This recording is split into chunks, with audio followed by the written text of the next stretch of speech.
Season 2, Episode 21, Take 2 of the Bithell Games Podcast. I'm Alexander Slowinski. And I'm Mike Bithell. Each week we talk games, what it's like to make games, and the random stuff we don't generally find time to talk about because we're playing and or making games. Show notes. We had a bit of a technical issue last week. Apologies for not getting the show to you. As a fly now buzzes past my microphone. I really hope that got caught. Are you hearing that? Are you hearing that, Mike? I'm surrounded by cicadas and things, so I'm in no way able to judge which insect you're talking about. Okay. But yes, issues last week. Apologies. So we are going to take you back now. Take you back to the past. And a significant portion of the show will cover the fullness of E3. But before that, one more thing. The Steam Summer Sale is going on right now. It is. If you like this show, if you like us in any way, like and subscribe. No. Buy our games. Buy our games. To be clear, hopefully the games themselves are. It's not just charity work. Hopefully the games are entertaining. I think they're reasonably good, aren't they? I enjoy them. Yeah. And so do other people. I've heard. Although not enough to get 95% and therefore a overwhelmingly positive on Thomas Was Alone. Did you see that?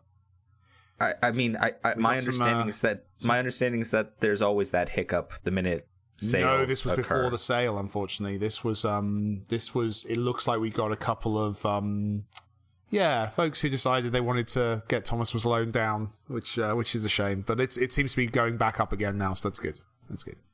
What did you say? I probably did a politics. I did probably do a politics. That's always certainly what happened. You said something about supporting the poor, or being good to other people. Yeah, exactly. Controversial opinions about being better to your fellow person. Yeah, no, that usually gets you in trouble. Could you not be so nice? I will. I'll try not to. But yes, the Steam Summer Sale is going on right now. Thomas Was Alone and Volume are both available at very, very reduced prices. Very reduced prices that allow Mike and I to continue to make more games. So please support that if you can. So Mike, what are you playing? I've been playing two very different games. I've been playing Wolfenstein. I've been replaying the New Order game. I've been playing ARMS on the Switch. Both good games. I don't even know where to start on this one. Let's go with ARMS. Yeah, because I guess that's ARMS, the new story, isn't it? Yeah. Yeah. And ARMS is actually the game that we had looked into prototyping before we saw ARMS existed.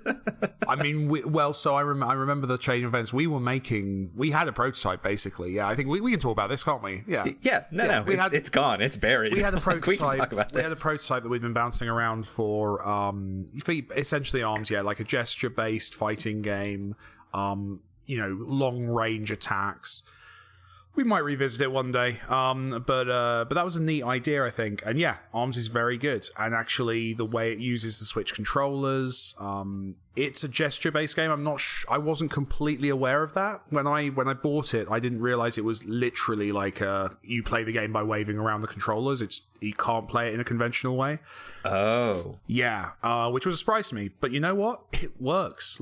They have nailed it. I've not had any false positives. I've not had any issues. Get out. No, genuinely. Really? Yeah, and that's someone who, I made games. I worked on teams making games for the original Wii. And effectively, the rule of thumb with the Wii was put a graphic on screen of a controller doing something interesting, and then just basically detect whether the controller was shook. That's all. That's how you made a game for the Wii. It was all kind of smoke and mirrors. But this one, yeah, you're moving your character around by kind of tilting and leaning into your moves, and you can even put a bit of spin on an after punch, and it works. It's genuinely wow. Yeah, you're gonna have to have a go on it next time you're over. But the It's good.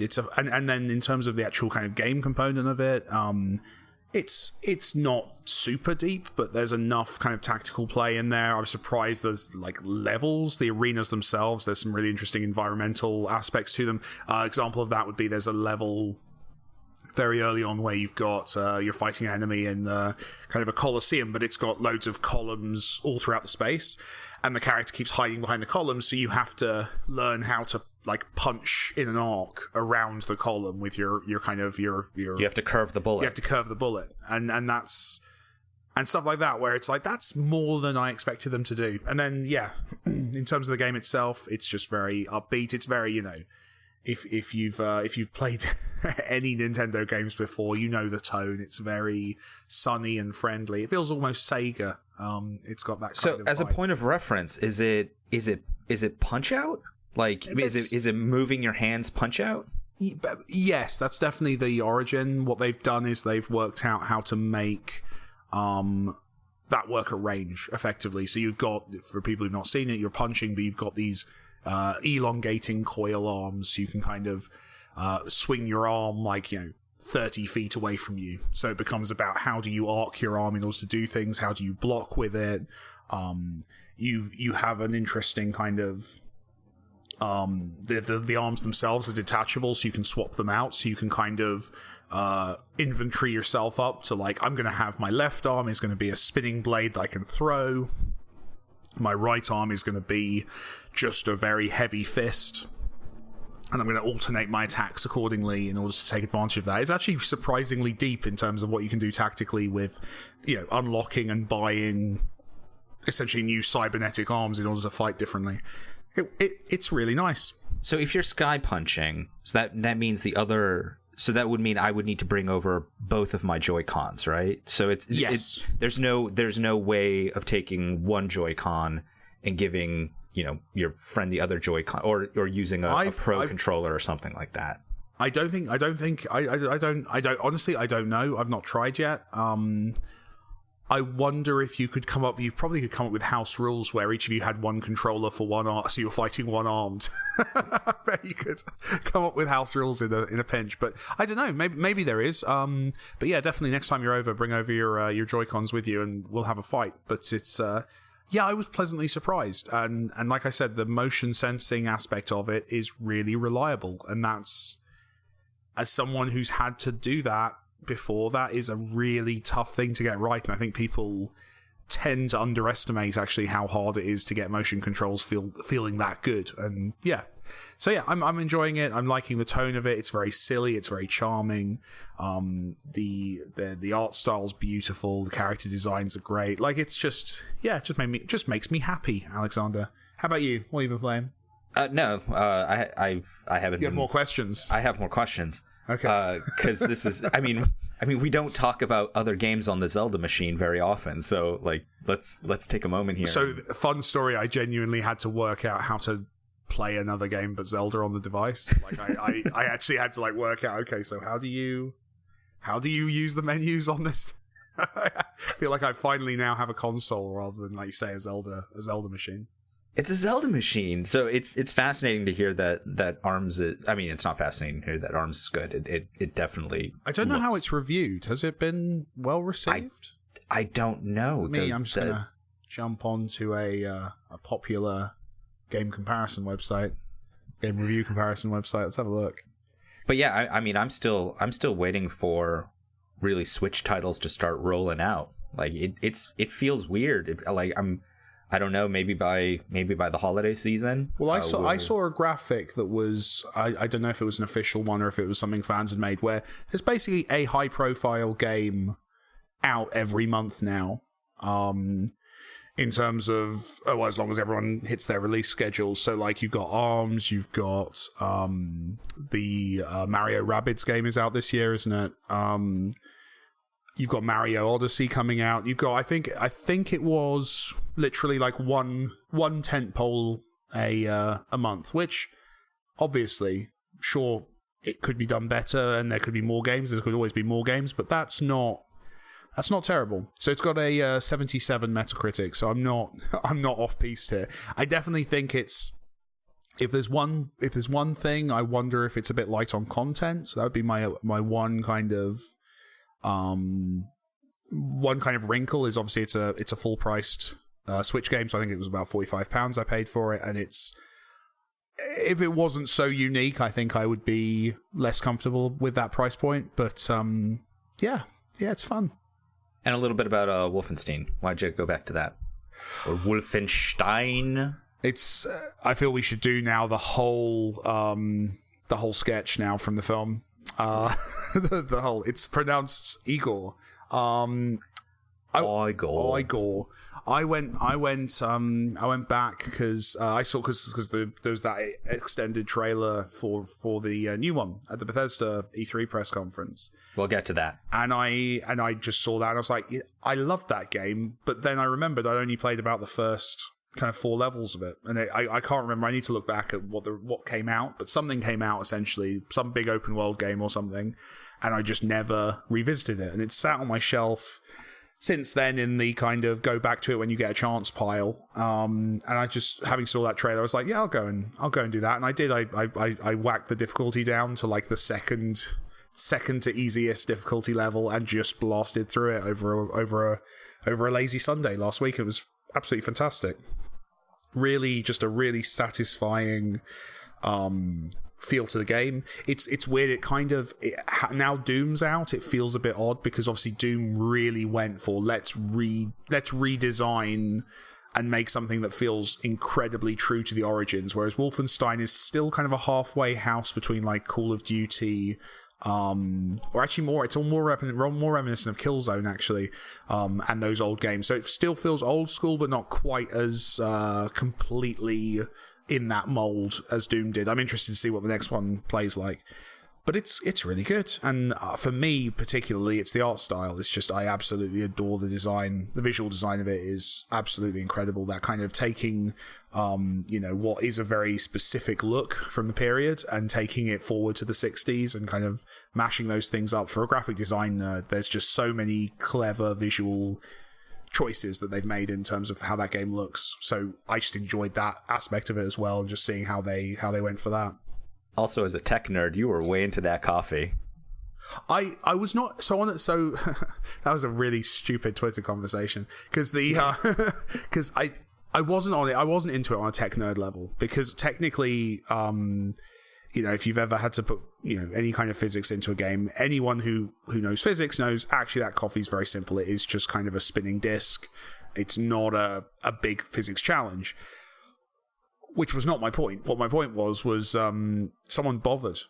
And that's always the stuff that impresses me, is when someone is given, because on a AAA team, that level would have been assigned to a designer and an artist, and maybe someone to do specific kind of code for that area, and they had to decide what they wanted to do, and probably somewhere on a bullet list was, let's make the coffee surface move when you move. That would be really cool. And that thing was probably on that list for months, and they did all the more important stuff, all the big jobs.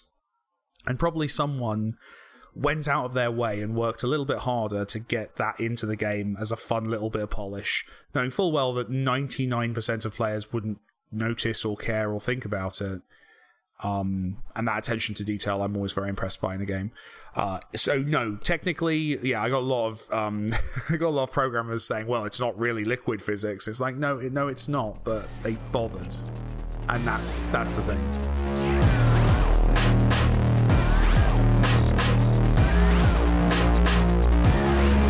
And now it's time for what's going on at the studio. And what's going on at the studio is we are going back in time. We are going to talk about the week of E3. I don't remember it, Alexander. That occurred. Well, let me help you out. So we talked about EA, but then we did not speak about Bethesda, Microsoft, Ubisoft, the PC gaming show, and Sony. Now, here's my question to you. Do you want to do these in order as they occurred, or do you want to do them from, sort of lowest to highest? Let's do it in order. Order. Yeah. Okay, cool. So we will go in order. So we are going to kick this off with Bethesda, who had Bethesda Land, who, if you blinked, the thing was over. And the big thing from Bethesda was Wolfenstein 2. Wolfenstein. Was that the big thing from Bethesda? That feels like that was the big thing for us. But was there? I'm trying to think what were the other things they announced. Let's play a game. What else can you remember? Lots of VR. They're porting absolutely everything they've ever made to VR. And let's be honest about that. That is a legal thing going on due to a current lawsuit involving a former employee and a major social media company. That is what that's all about. Okay. Okay, cool. So yes, a couple VR titles were announced. Skyrim is coming to the toaster. Skyrim is coming to the toaster. It beat Thomas to the toaster. That's really upsetting for me. It's a duel, isn't it? I genuinely thought we would get Thomas Was Alone on a toaster before Skyrim was available on a toaster. What else? Mods. So they're doing the paid mods, but they're not calling it paid mods. What's that? They're doing like is it Creators Club or something like that?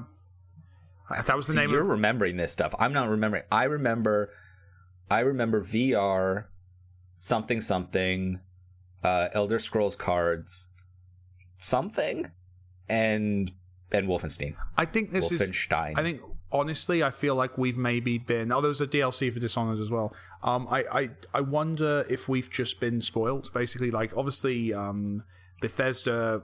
Is this year 3 for them or year 4? It is year 3, and you are absolutely right on your line of thinking here. So follow it through. So obviously the first one was because they had a phenomenal amount of stuff they wanted to talk about. The second one was still they had Fallout, right? So they had the big thing that they were coming out, and I think they basically have block booked, haven't they? And they've got to do one this year as kind of it's a placeholder. It's literally a placeholder. It's kind of a they know they've got stuff that they want to share next year, so it makes sense for them to be in the same slot this year, and they've done the best they could with it, you know. And then they had lots of interesting stuff there, but yeah, they're keeping the seat warm, aren't they? Mm-hmm. So moving on, we have Microsoft, who announced, here we go, the Xbox X. No. Xbox One X. There you go. There we go. Yes, the Xbox One X was announced for $499.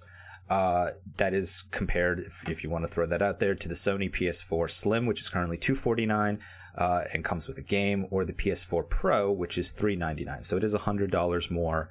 The Xbox One X is $100 more than sort of the top tier PlayStation 4 offering. For this, it apparently will be 4K at 60 frames per second for games. Which, Mike, you've mentioned a few times the complexity of that. So if you want to take a second here and kind of align expectations. No, it's just a lot of pixels. that's all it is. Yeah, so 4K, you're looking at roughly 4 times the resolution. It's not quite 4 times the resolution, but it's actually, no, it's a bit more than 4 times the resolution. But yeah, anyway, so about 4 times the resolution, so 4 times the pixels you've got to render. So it's times 2 as high, times 2 as wide. So yeah, about 4 times the pixels. Then obviously 60 FPS is double the pixels required for 30 FPS. So if you're taking a game that runs at 30 FPS, 1080p on a traditional console, there's a lot of extra juice needed to get that up to 4K at 60 FPS.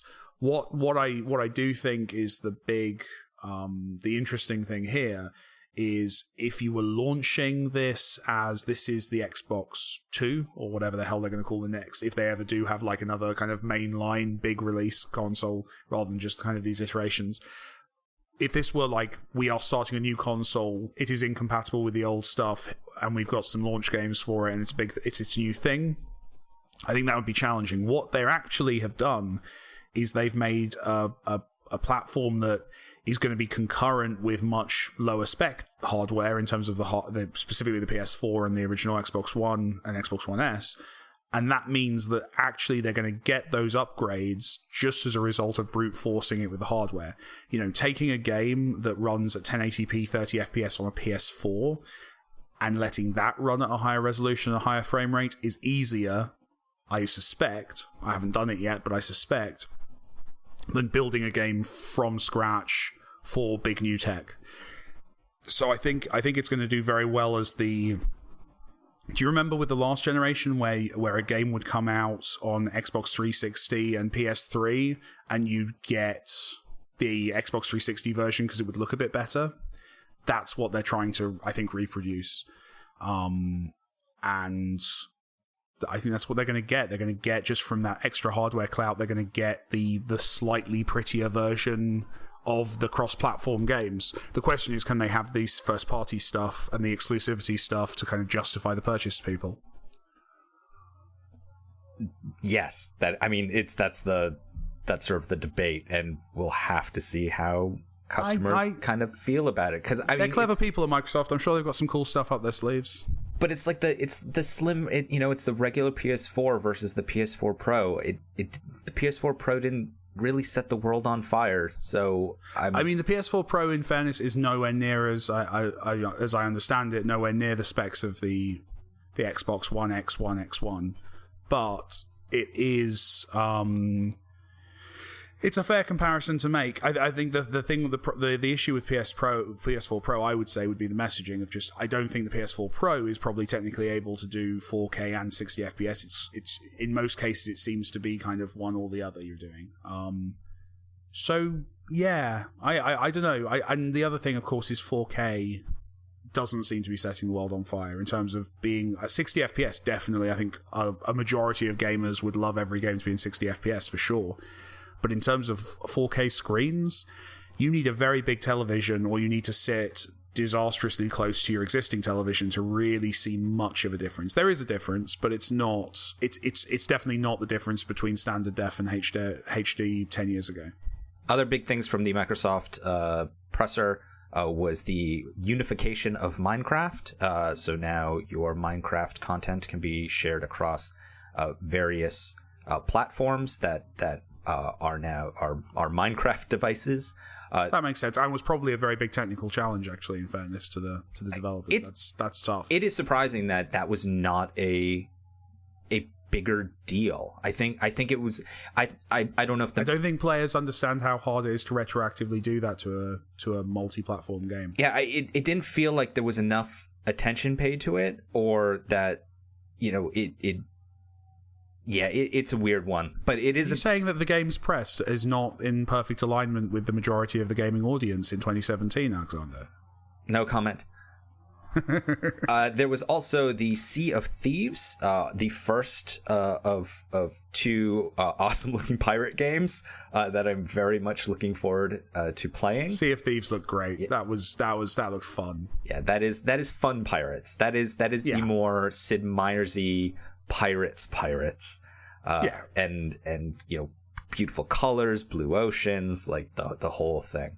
It was very rare, wasn't it? I mean, it was old school rare in that sense, and that was exciting to me. Yep. There was also Crackdown 3, which very briefly, very briefly, which it's funny because there was the sort of statements afterwards that it looked really cartoony, and I kind of wonder if people remember what Crackdown 1 and 2 looked like. But that's literally, I mean, Crackdown was cartoon sci-fi GTA. That was sort of the point. So I couldn't tell if it's like comic book, wasn't it? It was very stylized. I genuinely couldn't tell if it was the whole entire Metal Gear Solid thing where like people think the radars were on screen like back in the 90s. And they weren't. Like, it was this little thing that was in the bottom right hand corner of the map, but there were no cones, visual cones on the screen. That was Crackdown. Then there was also Shadow of War, which I did not look at because I'm so into that game that I don't want to hear a thing about it until I have it in my hands. Like that. It looks so good. I'm really excited for that one. That's out this year, is it? Or is that one that's coming in February? That's out this year. Cool. It's this year. But yeah, that is my, I don't want to hear a thing. I don't want to know a thing. I'm going to buy it. I'm going to play it. And that's that. Nice. Then Forza apparently gave everyone a new Porsche. It was apparently a new type of Porsche. It was a car that was a bit different to all the other cars. Yeah, I don't know. I don't get it. I don't get it. But then we're video game developers, so yeah, we're the wrong Well, I mean, video game developers apparently make Forza, so... Well, that wasn't my point. My point was we also make things that are infinitely difficult for people from the outside to see any difference between. That was my point. And then finally, the big thing at Microsoft was Anthem, the new game from BioWare, which is what Destiny always promised to be and wasn't. And most importantly of all, 4-player co-op, which is really all I want. I want my 4-player co-op. It's time to call Jimmy back into the friendship group. It's bad. It is bad. Like, that was the thing with Destiny, is like, I don't know, like, maybe I do just have like groups of friends that come in 4s because, you know, that's how video games are played. So there was strain on my relationships with my friends because Destiny's 3 people, and yeah, folks are gonna get left out. It's weird. 3 is just such an odd number. But yes, Anthem has that Titan Folly Destiny aesthetic that we've sort of gotten used to, but it's BioWare, so we're expecting a fantastic RPG out of it, which is also interesting because Destiny seems to be veering more towards RPG, and Anthem is clearly veering more towards shooter. So is the RPG company going to make a better shooter? Is the shooter company going to make a better RPG? Let's find out. But yes, that is Anthem. Moving on, we have the hands down best game of the show. Sorry, best showing of the show, and I cannot believe these words are coming out of my mouth, but it was Ubisoft. Ubisoft, top to bottom, was fantastic. Kicking it off with Mario XCOM Rabbids. I don't know what the real name of it is, but that is what we are going to be calling it. The real name doesn't matter. It doesn't matter. That's what you're going to go into the store asking for, isn't it? Yeah. I'd like the XCOM with the Mario and the Rabbids, please. And it looks so fun. It looks so it's that thing that as an XCOM fan, I want to be able to play XCOM with other folks. I want other people to get into that genre. Absolutely. And this Mario versus Rabbids as in XCOM, this looks like it. Like, this looks like the friendliest sort of way to get people into that genre, and I am so excited for it, and I cannot wait to just pummel you into the ground while playing it later this year. I like that it's the game that I think a lot of people were really kind of relishing in advance taking the mick out of, because, you know, it does sound so ridiculous, the idea of combining the Mario and Rabbids game universes. Is universe too strong a word for Rabbids? I don't know. But, like, it was... I saw a lot of people sharpening their knives, and, you know, the way they presented it, getting Miyamoto on stage, the creative director in the audience obviously very moved by being named by one of his heroes, who I now follow on Twitter, and he's the sweetest guy on Twitter. He's definitely worth following. Yeah, it was just nice. It felt like, you know, it felt like the scene at the end of the 80s sports movie where the team, like, absolutely wins after all of their hardships and people thinking they were going to be rubbish. Yeah, no, genuinely, you're right. So, a feel-good story. Yeah, no, there were people literally sharpening their knives, getting ready for this announcement, just bloodbath. And then it happens, and they just sort of let go of the knives. They just fell out of their hands onto the ground in a slow motion kind of ching ting ting ting. And it's very poetic. That's beautiful. What an amazing audio landscape to provide our listeners with. That's great. Coming up was after that Skull and Bones, the Black Flag Assassin's Creed 4 sequel that is not a sequel, but it is everything boats. And I love that Skull and Bones is absolutely the second item on the brainstorming list when they came up with Black Flag. Someone reopened that old spreadsheet from 10 years ago or whatever and went, Skull and Bones. Yeah, okay. I think it also was like, you know, when they put in the names to get them all like registered for like trademarks and stuff like that. It was like one of the fake ones they put into. It was totally one of the fake ones, and they're like, we already did the work for Skull and Bones. Let's just transfer that one over and keep it. But yes, sounds like a Nickelodeon animated show from the 90s. Oh, it really does. But yeah, it is the second pirate game of the show. It is the more serious looking pirate game. It is very much more in line. Historical accuracy, all that. Yeah, it is very much more in line with Bruderbund's Ancient Art of War at Sea from way back in the day, or you know the non-cheerful version of Sid Meier's Pirates. It's if Sid Meier went, you know what, this needs a little bit more edge. It's like if Pirates went, you know, with its angsty teen mode, instead of its bright and colorful ideas. Pirates of Duty. Yeah, but yeah, it is a PvP game, multiplayer. It looks like if you enjoyed Assassin's Creed 4 Black Flag and you played the boat stuff and you wanted that boat stuff expanded, that is what you were looking at with Skull and Bones, and I am psyched. I want it so bad. Then came Assassin's Creed Origins. Assassin's Creed Goes to Egypt. I want them to call the game that. I want that to become the naming convention for Assassin's Creed. Assassin's Creed Goes to X. Holiday Road. But yeah, it's the National Lampoon's Assassin's Creed Goes to Egypt. But you know, it didn't look all that different. So I don't really have much to say. It's if you enjoy the Assassin's Creed, now you can possess an eagle to be your drone, which someone pointed out is definitely the code from Watch Dogs 2. You have a drone in Watch Dogs 2. It's definitely exactly the same mechanic, just kind of pulled across, which you get, you know, all game studios pull their stuff around. Yeah, it wasn't the seismic shift I was hoping for, given the year off. If I'm honest, I was a bit underwhelmed by that one. I'll still play it because I'm an Assassin's Creed fan, but I guess I'm part of the problem. It just didn't feel.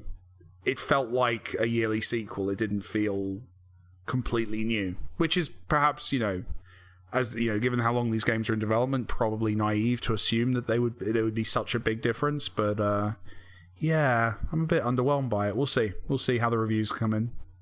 Then there was a Far Cry 5, which is Far Cry goes and kills some alt-right guys. I'm looking forward to the game coming out and us all being able to talk about what's in it, because I suspect, I mean, I'm really intrigued as to what Ubisoft are going to do with that stuff. If they're gonna, I'm really worried it's going to be kind of a, hey, everyone's kind of in the wrong kind of vibe to it. We'll see. I'm intrigued as to whether they're actually trying to make a political statement or if it's set dressing. You know, we'll see. And then the show wrapped up with Beyond Good and Fudge Evil 2. What happened? Why are they swearing in the film? They're swearing so Why are they? It's like if they announced, like, we're going back to Disney's Aladdin, but the genie now has stubble. I'm a massive Beyond Good and Evil fan, and I was weirded out by that because it just seems so. I don't know. Maybe this is often the thing with older games, you know, where you put your own kind of take on it from when it came out. So for me, I look at Beyond Good and Evil, and it felt to me like a not a Disney movie, but like a very friendly family adventure story. So it is weird to me that they're maturing and edging it up. It's the new one. I mean, the stuff they've shown both in the trailer and the gameplay demo they've released since, like, it looks good, but it doesn't feel like Beyond Good and Evil in the way that kind of it always seemed to me. For me, it was yeah, it was a different tone. So it was very weird to have that monkey swearing quite as much as he was. I think it looks cool. I love the sort of, it is. That's why I'm curious to see how they handle Far Cry 5, because with Beyond Good and Evil, it is definitely a multicultural, everyone at the table kind of experience. Yeah. And so, I definitely see, given Ubisoft's policies and everything like that, they're a rather inclusive group. So I'm sure there will be some statements made in Far Cry 5. But with Beyond Good and Evil 2, it looks, I really appreciate the way it looks. The swearing thing, it is a weird one, because what's been interesting for me living in London now and experiencing UK television is that there is swearing even on like the sort of panel shows, right? So I'm not used to swearing on NPR back in the States. Like, our panel shows don't really have swearing. So having, a normal sort of new, fun game show news type of thing, and they'll drop a couple F-bombs during the show. Sure. And it's like, oh, okay. Like, it's natural and it feels fine. And I think that's the only thing about this whole Beyond Good and Evil 2 thing is that, if they dropped one or two F-bombs, like... But it's not, is it? It's the teenager who's just realized that his parents aren't going to yell at him if he says the word shit. Oh, really? I was thinking more the teenager who knows his parents aren't going to beat the living snot out of him. If like, but it's showy offy, isn't it? It feels kind of edgy for the sake of edgy, and it's, I don't know. I mean, that's the thing. Is this is two guys in their 30s debating whether games should have swearing in them. So we've come full circle, because definitely at the age of 14, 15, when I was playing GTA 3 or whatever, I think GTA 3 came out when I was 15. I want to say. Like, yeah, like, it's a game with all this stuff in it, awesome kind of thing. Like, that was really cool to me. That was, having all that content that I knew was a bit grown up, a bit adult, that worked for me. So maybe Beyond Good and Evil will find that same audience. It's also interesting, the scope of it, from the gameplay demo, the way they're talking about it, it's still clearly incredibly early. This game's not coming out for a few years, but the kind of the No Man's Skyness of it, the kind of that big open universe stuff that they're implying and talking about. It's interesting to see a AAA studio taking on those challenges, because, No Man's Sky was obviously funded well, but it wasn't a Titanic project in that sense. So I'm interested to see what happens if a AAA studio throws the kinds of resources I think they might be trying to throw at that problem, and see what comes out of it. Next up was the PC Gamer Show PC Game Show put on by PC Gamer. It is fascinating. If you didn't watch it, I would actually recommend watching it just so you can see what old school E3 was like. Before it was a little ramshackle in places, wasn't it? Yeah, it was E3 before streaming, where the stage lighting was weird, and it felt like a presenter on stage just dragging people out one by one who did their little spiel, and then but the content was good, right? I think that was the thing, I think even though it might have been a little bit messier, maybe you could argue, they definitely felt like they were saying a lot and showing a lot of stuff, and there was a lot of content for you to take in, right? And that is what I appreciate about it the most. The PC Gamer Show had things on there that would not get attention from anybody else, that would not fit into one of the sort of console manufacturers shows, or even one of the major publisher shows. You had a huge section devoted to XCOM 2, again, strategy game. When you had a huge section devoted to Chucklefish's Wargroove, which is a sort of an advanced war. If you enjoyed Advanced Wars back in the day, it has this advanced war vibe to it, and they were on stage, they showed off the game, they showed entire this is how you make your own maps type of thing in the game. It's that Stardew Valley. I cannot wait until Stardew Valley's on the Switch, because Stardew Valley and the Switch just seem to be made for each other.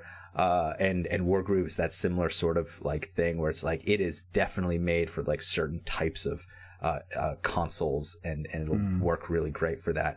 But yeah, the PC Gamer Show, I they also showed off the new BattleTech game, BattleTech. Oh no, I totally just screwed that up. But let's keep going.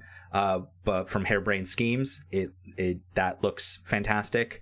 But yeah, it's the games that wouldn't get attention from anywhere else, and they were showcased on an E3 stage, and you can certainly watch that. But yes, if you only know E3 from the last, let's say, 5 years when streaming existed, and it's like these opulent productions and all of this like incredibly clean and polished presentation, yeah, watch that. That's what you missed out on during the 2000s or the 90s. And then finally, there was Sony, and Sony kind of happened. There was God of War, cool. And then there was Miss Uncharted, starring Claudia Black, and I will play anything that Claudia Black does VO in or acts in or anything like that. She's one of my favorite actresses. So yes, I will absolutely play the new Uncharted just for her, and hopefully it's got a good story in it too, which it's Uncharted, so yeah. It will do. I think of course it will. It's pretty safe. The one that I wasn't aware of during E3, I need to go back and watch it, but Jim Sterling used some clips from it in a recent episode, was the Devolver press conference. Have you seen anything about that? I did. It was a parody. Yes, it was a parody, and it was amazing. I wasn't bringing it up because they didn't really present anything, but it was a complete joke of it. I actually wanted to do a direct. If I were one of the hip YouTubers, I would absolutely do a director's commentary on the Devolver press conference, because it is full of inside jokes, and inside jokes that even the audience isn't aware of at all. Okay. The presenter for that was a riff on one of the amazing PR mercs in this industry, Stephanie Shop. It was her. It was basically like if you gave Stephanie a microphone and you put her up on stage and you had her do a presentation. That's what it was. Then the names of some of the presenters are executives at Devolver. Their plays on their names. And then there are the inside jokes that the audience definitely would probably pick up on. But that thing was like pop-up video levels of layered inside jokes and industry only sort of gags throughout. But yes, if you haven't seen the Devolver press conference or whatever they called it for E3, check that out, especially if you're into serious industry inside baseball. That was hardcore on that stuff. 1, 2, 3. I wanna thank you for reading mail again.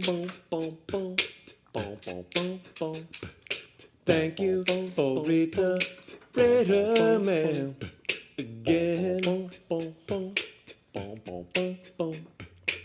Hello, Mike and Alexander. I'm sure we all have memories of video games that we once loved but are now forgotten by their owners. What does the process of liberating titles such as these involve? Specifically, purchasing the full rights and archived assets. While licensing IP seems like an easier route, generating additional value for someone else's neglected IP seems questionable. Love and kisses, Dizzy Racehorse. Well, congratulations, Dizzy. You've discovered why our modern copyright system is so messed up. It's 95 years from publication or 120 years from creation. It also varies from country to country, so there are loopholes you can get caught in. Yeah, whichever is shorter. And that covers anonymous works. And then it's 95 years from publication for works published in mid-60s to the 70s. But yeah, it's that's the U.S. And for the most part, the U.S. kind of is the go-to sort of copyright driver. There are shorter versions in other countries around the world, but yes, thanks to folks like the Disney Corporation. I was going to say, like, that's how you can work out what if you want to at a glance work out how long the copyright term is. How long ago was Mickey Mouse invented? Add 10 years. Generally, that's gonna be the number that you can rely on. And the Disney Corporation is pretty much going to do that until they can't do it anymore, because Mickey Mouse is now dangerously close to being in the public domain. I'm sure they're lobbying as we speak. Yeah, no, it's happening. But yes, that is why the sort of copyright system is the way it is. So let's go back, to your sort of question is, the video games that we loved back in the day, let's say over 20 years ago, which is the way things used to work. So what does the process of liberating titles such as these involve? Well, if there was no overarching copyright system for things that were over 20 or 30 years ago, then it'd be just doing what you want, because it's in the public domain. You could do, it's pretty much what you've seen. Again, Disney being an amazing example of this, taking things that are in the public domain and creating iconography around them that can be copyrighted, trademarked, basically every legal protection you can imagine. I believe, another fantastic example of this is and I really should have looked this up, because I don't want to get this completely wrong, but the specific green that was used for the Wicked Witch of the West is still under legal protections from the movie studio, which is and it's all these little tweaks, like if there are sort of these major iconic things and you're like, well, how did they get away with that? It's because they just tweaked it just enough to get past legal. But Disney did that with how many Grimm tales, Hans Christian Andersen, all of that type of stuff. So specifically purchasing the full rights and any archived assets. So, okay, let's take it to the modern. Spoilers. Sorry, just one quick. Yeah. There's definitely no archived assets. This is something that the games industry is still absolutely terrible at, but definitely was in the kind of period we're talking about. There's no archived assets. The best bet you have, and you often see this is done, is literally grabbing the game files and trying to reverse engineer them. No one kept archives. I know there's several kind of industry luminaries who are trying to create repositories that their work can be put into, because no one's keeping any of this stuff. If you want the original concept art for Mario, basically you just need to hope that someone on the team bothered to pick it up and take it home with them. It's not the same as somewhere like Disney, where once a film's made, everything's put into storage so that it can be got back to later. So there is no archive data. You're building it from scratch, or you're creating an emulation or a port. Yeah, so Mike basically covered one of the major sort of things that I was going to hit there, which is archived assets. What archived assets? Yeah. And he does touch on there's actually some pretty solid examples, like Richard Garriott, who did the Ultima series, has stacks and stacks and stacks of paper journals and original game concept work that there's no Dropbox, there's no archived anything. Tragically, a lot of this is coming to light as those first generation of games luminaries, put bluntly, start to die. People are kind of going into their homes and either finding these enormous stacks of resources and content that was made for games, or in a lot of cases not finding stuff that they were expecting to be able to find. So yeah, there is a very patchy history, and video games, it sounds pretentious, but we're an art form and we need to do a better job of keeping our records and having stuff for future generations to understand how we got here. Yeah, so you might be able to find concept art, depending on how old the studio is, or how far you're going back, but you're not going to find archived assets, quote. So let's talk about the full rights.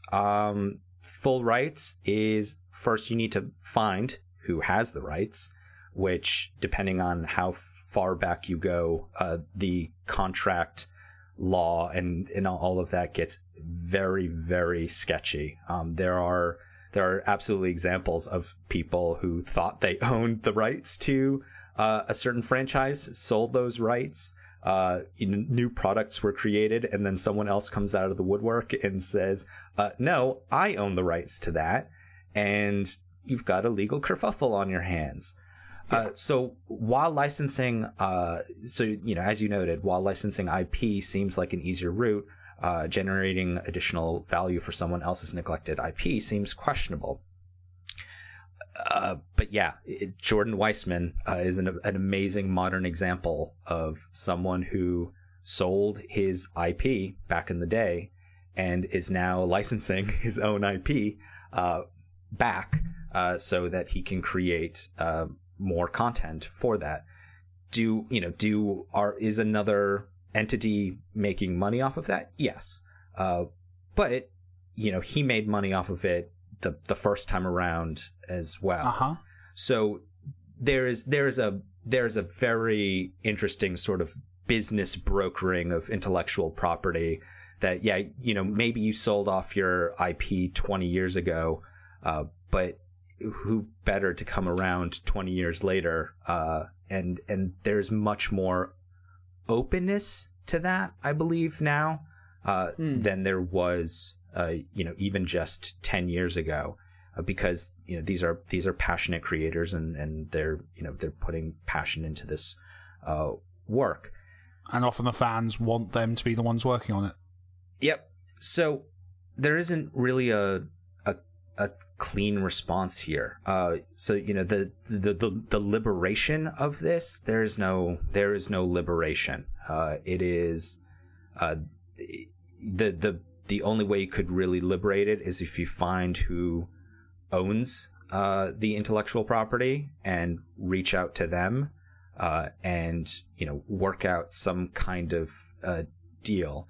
And Mike and I have been involved in looking at IP that is older and trying to bring value to that and exploring those options. And sometimes it just doesn't work out. It's the visions don't align. It's the same thing that you would be dealing with if you're making a Batman game nowadays. If the vision doesn't align, then that's just not gonna work out. And then you're better off, creating new intellectual property that, once again, skirts it. Now, don't go down the fair use and parody road. Did you see the interview with Nintendo about fan projects? I'm still baffled that people in 2017 think that they can make and sell something with Mario in and not get into legal trouble. It's ridiculous. It is ridiculous, but so don't think you're smart and go down the fair use and parody road. Take a page out of the book of our friends at Blizzard, who pretty much made something that was similar to Warhammer, but in no way identical, and created an empire out of that. So yeah, there are massive corporations that we deal with today that are based on, knowing how close to the edge they can get, but don't think you're cleverer than that, and try to go for the full on, like, well, no one's doing anything cool with Ghostbusters, or I don't really like what Disney is doing with Star Wars, so I'm gonna make my fan parody Stormtrooper game. Like, I think people assume or hope, and I can understand the hope, but they hope that, like, if they make something really genuinely good, the people who own the IP will go, well, this is awesome. We should embrace this. And unfortunately, that I don't think that's happened many times in history, and it doesn't happen because it's not necessarily about whether it's good or not. It's about whether, as Alexander says, whether it aligns with what they want, and B, often there's lots of people in that room who need to be able to take credit for stuff, and they're not necessarily gonna want to take an outside project, and there's lots of other complex messiness that comes into it as well. So that doesn't happen. So I think people should go in knowing that they will get that cease and desist letter at some point, and the closer they are to actually being able to sell something, definitely they're going to get that cease and desist. Now, I'm going to wrap this up by saying there are numerous examples now out there of games that were forgotten, and a business savvy person found the person that owned the rights to that title, purchased the rights to that title from the person that had them, and then hired a smaller studio or a side studio to essentially reinvent that game, or from scratch because archived assets, lol, or figured out some way to get that game back out there on the market. That is a solid tactic. If you can think of a game that's over 20 years old and has been completely forgotten, except for when you turn to your friend and you go, hey, you remember blah, blah, blah? And they go, yeah, I really loved blah, blah, blah. Whatever happened to that? And then you try to check Steam and you try to check everything else and you don't see anything about it. Then hunting down the company that may have had that, or maybe you'll get super lucky, and this is what's happened sort of in the instances that I'm aware of. You'll find the designer of that game who did that way back in the day, and be able to get the rights from them, because they sold it to a company, but then that company went defunct, so the rights reverted back to them, because blessings upon them, they had a good lawyer doing that contract in the first place. But yes, it is absolutely possible to go down this road and find the people who own that. But this notion that somebody doesn't own something that that you remember existing, that is not the way the sort of modern world works. And yes, you can find lawyers who can help you skirt that, because I've certainly been in those conversations as well. But yeah, it is far more proper to find the person that owned it, make a deal with them, and then move forward from there, because game development is already expensive enough without you having to deal with the legal consequences of going rogue. If you have a burning question about games, game development, or just about the complexities of the universe, you can send those questions to us via contact@BithelGames.com. That's contact@BithelGames.com, through the YouTube comments of the show, or on Twitter by pinging @MikeBithell or @Slewinski. Thanks for listening to this episode of the Bithell Games Podcast. We can always use your support, so please provide reviews and 5 stars on iTunes, likes and subscribes on YouTube, and positive reinforcement on whatever other platforms you're hearing the show on whenever possible. This podcast was produced by Jonathan Downin. We'll be back next week. I'm Alexander Slewinski. Thanks again, and get in the last word, Mike. Wayland.